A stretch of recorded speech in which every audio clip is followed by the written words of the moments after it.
Clar, aquí vam haver de fer una cosa que al principi vaig tenir molts dubtes, no? Amb l'educació, conjuntament amb l'educació, doncs ells tenen a la seva disposició un minibús que porta els nens a l'escola i els torna, sense monitors, entre elles, entre les mares s'organitzen per acompanyar, per portar-los i tornar-los. Clar, aquí hi havia una balança, de dir, escolta, no ho posem als altres nens de la ciutat perquè amb ells sí, doncs mira, clarament, perquè si no aquests nens no van al col·le.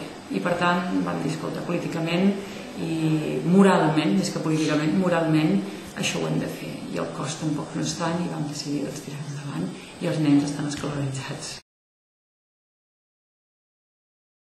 És que clar, ens trobàvem que la voluntat hi era, però o no tenien cotxe, la distància, quan no estaven fent fires i no es podien portar, o la policia els havia requisat el cotxe, o estava multat, o no havia passat l'ITV.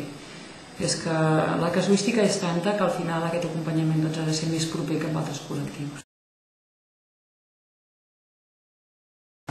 Bé, destacar que tenim una responsabilitat com a municipi, com a ciutadans, però que sobretot hem d'instar la Generalitat que faci la part que li toca.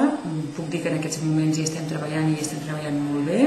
Jo confio que l'assentament d'aquí poc desapareixerà i que aquesta gent podrà gaudir de poder viure en les condicions que es mereixen, amb drets i amb deures. I que això és un tema que també la ciutadania ha d'entendre, que estan sota el llindar de la pobresa, però també se'ls exigeix el que se'ls ha d'exigir, que treballin, que es comportin, que siguin cívics i que esperem que tot això aviat sigui una realitat.